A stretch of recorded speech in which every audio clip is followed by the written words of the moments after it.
सबसे पहले देव आदिदेव महादेव जगत गुरु शिव गुरु जी के चरणों कमलों में मेरा प्रणाम स्वीकार हो।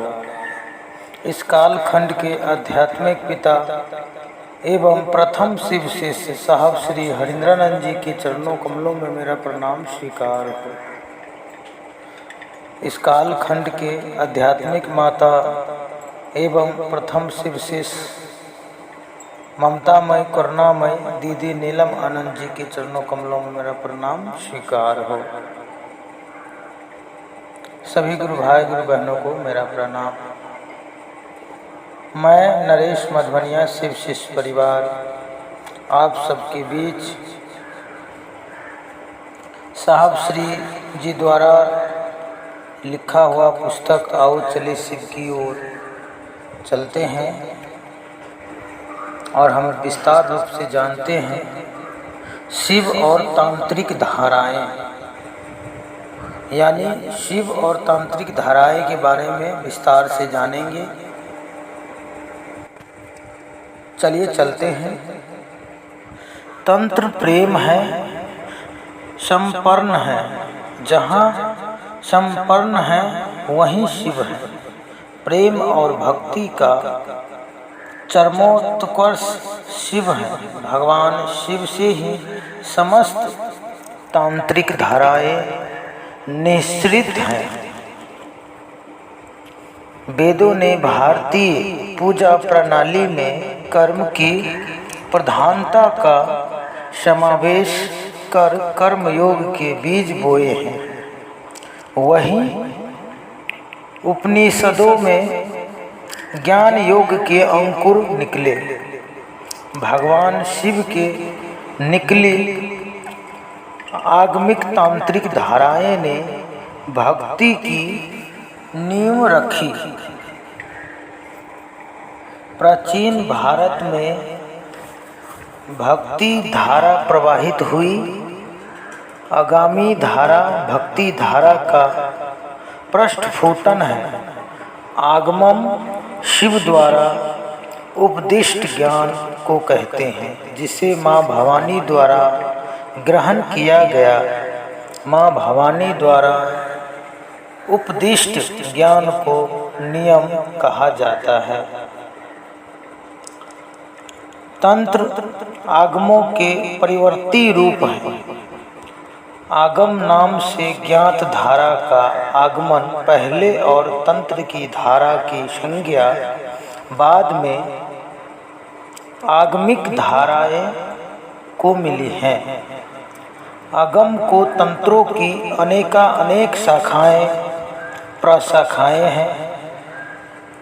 वेदों ने वर्षाश्रम का कठोरता से प्रतिपादन किया और कर्म का सहारा लिया। कर्म अर्थात इत्यादि को योग्यता सर्वदुर्लभ नहीं होने के कारण समाज में धीरे धीरे एक वर्ग का निर्माण होता चला गया। तंत्र में प्रेम करने के जन्मजात गुण के कारण यह विधा सबके लिए सुलभ हुई। शिव ने सभी को परमात्मा तत्व का अधिकारी माना। हम पाते हैं कि उपनिषदों में यज्ञ को परमात्मा पथ की कमजोर नाव माना है। उपनिषदों को विश्व में अत्यधिक ख्याति प्राप्त हुई है और इन्हें चिरंतन माना जाता है।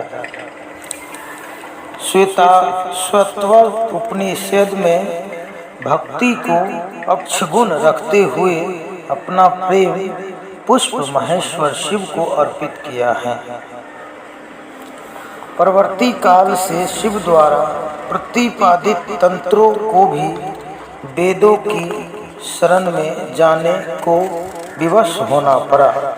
फलतः तंत्र की प्रेम और भक्ति से जनित उपासना की मुख्य धाराएं भिन्न क्रियाओं से गड्ढे में रुकने लगी। सर्वलुभ उपासना और भक्ति मार्ग धीरे धीरे मारण, सम्मोहन, उच्चाटनादि कर्मों की पगडंडियों में रूपांतरित होता गया। काल विशेष में परिस्थिति जन स्थिति ऐसी आई कि भारतीय जनमानस में प्रतिष्ठा पाने के लिए सभी मतों को वेदों की शरण में जाना पड़ा।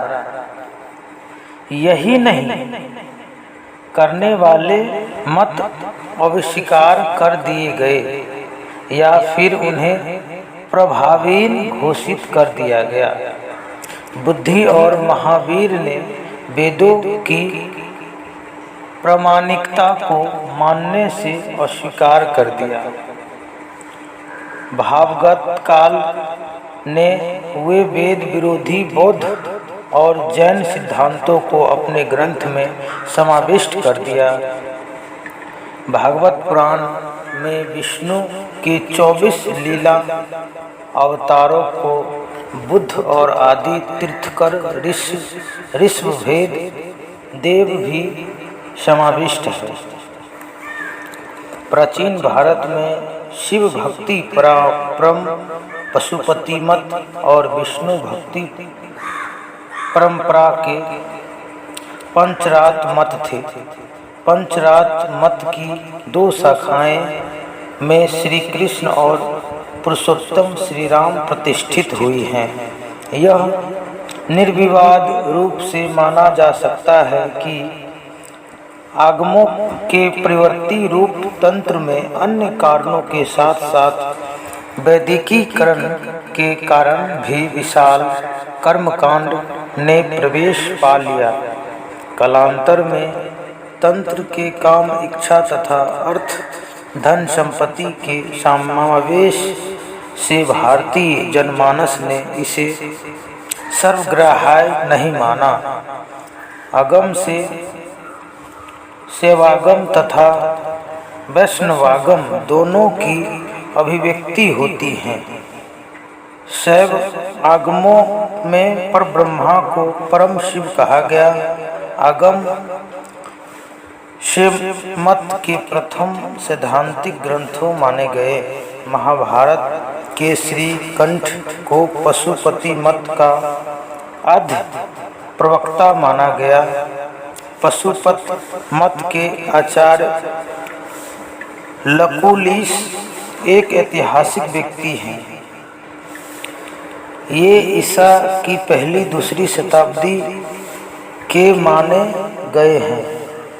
कनाद को शैव कहा गया है। प्राचीन जैन लेखक हरिभद्र ने समुच्चय में गौतम और कनाद को शैव धर्म का प्रचारक माना गया है।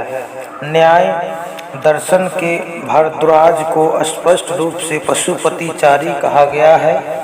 शिवोपनिषद आगम शास्त्र का उद्घोष है कि इनका अवलंबन करने से एक जन्म में भोग और मोक्ष प्राप्त होता है।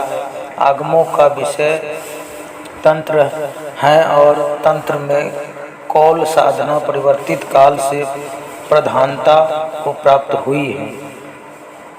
कुंडलिनी साधन तंत्र का प्रमुख अंग है। महाभारत के अनुशासन पर्व में पहली बार लिंग पूजा का उल्लेख मिलता है। सैंधव सभ्यता में पश्चात पतंजलि के काल तक लिंग पूजा का उल्लेख नहीं मिलता। लिंग पूजा का अन्याय के अधिक संबंध था। महाभारत में उपमन्यु के उपदेश में उन्नत जातियों को द्वारा ग्रहण करने की अंतिम अवस्था का चित्रण है। यह स्पष्ट है कि तांत्रिक जगत में मध्यकाल में अपने मत को वैदिक और औपनिक सिद्धि करने की पूरी शक्ति लगा दी और उत्तर भारत में तांत्रिक संस्कृति का स्वतंत्र अस्तित्व नहीं रह गया।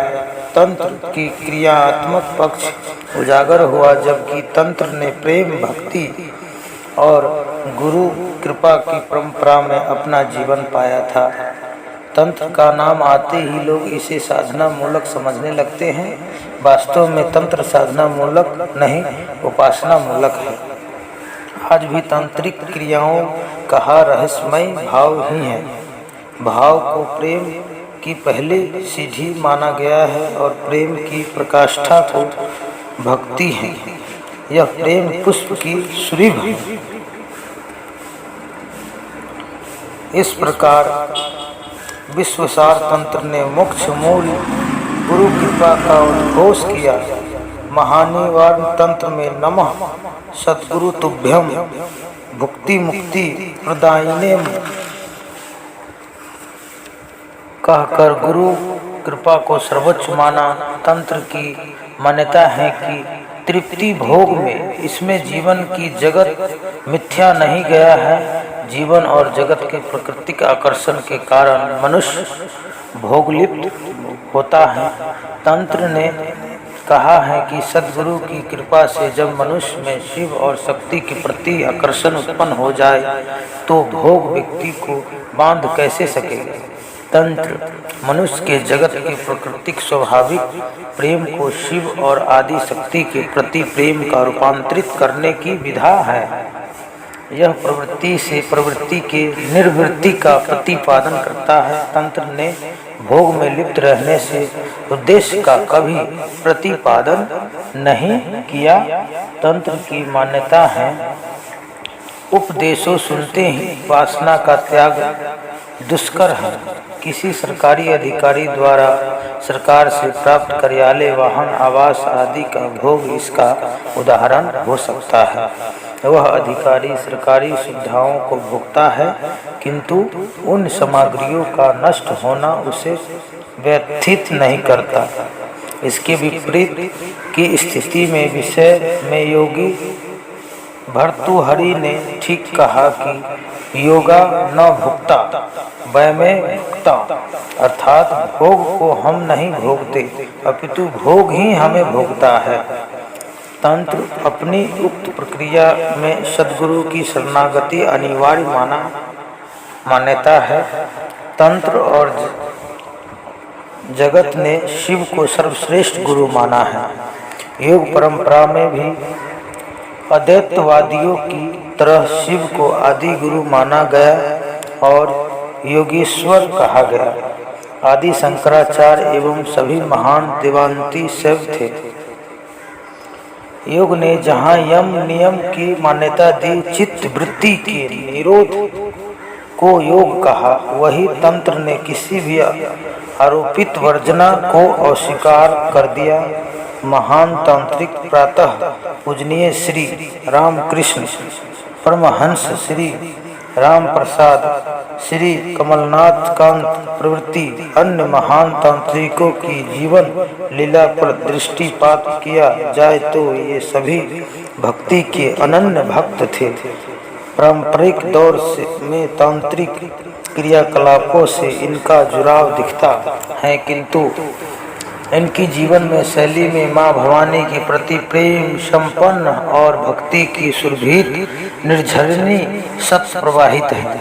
भगवती के महान भक्त श्री कमलकांत जी की निम्नलिखित पंक्तियाँ माँ भवानी के प्रति प्यार और संपन्न का अनुपम उदाहरण है। शकील तोमिर इच्छा, इच्छा मई तारा तुम्ही, तुम्हार कर्म तुम्ही करो माम, लोके बोले करी आमीम, पंके बद्ध करो करी, पंगुरे लगाओ गिरी, कारे दाओ माँ ब्रह्मपद कारे करो अधोगामी, अमीम यंत्रम तुम्ही यंत्री, अमीम घर तुम्ही धरणी, अमीम रथ तुम्ही रथी, जेमन चलाऊं तेमन चली। अर्थात जैसे जिस प्रकार से जाति वर्ण संप्रदाय के बंधनों को नहीं मानता, उसी प्रकार तंत्र और उसकी शाखाओं में भी यह वर्जना आरोपित नहीं है। वस्तु शिव और आधा शक्ति से प्रेम तंत्र है। प्रेम को जनन जनन के पास सहज सुलभ है। प्रेम मनुष्य के पास है ही तो फिर वर्जना की दीवार क्यों खड़ी की जाए। कबीर साहब ने ठीक ही कहा, जहाँ प्रेम तहाँ नियम नहीं, तहाँ कौ बुद्धि व्यवहार। प्रेम मगन जब मन भया, कौन गिने तिथिवार। यानी आज आध्यात्मिक के रेशमी वस्त्र के कपित तांत्रिक के पनप रही वैयक्तिक सुख और अर्थार्जन की दूषित मनसा तंत्र जगत के लिए अभिशाप है। ऐसा उदाहरण शिव की रक्तभाव आंखों का कोप भाजन होने का प्रयास है। शायद ऐसे लोग भूल बैठे हैं कि भगवान शिव महाकाल और महाभैरव भी है। शिवाय नमः शिवाय, हर हर महादेव। इसी वाणी के साथ अपने गुरु के चरणों में प्रणाम करता हूँ। आप सभी को प्रणाम। और मेरे चैनल नरेश मधुनिया शिव शिष्य परिवार को आप सब लाइक करें, सब्सक्राइब करें, ताकि हर ऑडियो वीडियो आप सभी तक पहुँचते रहे। आप सभी को फिर से प्रणाम। नमः शिवाय, हर हर महादेव।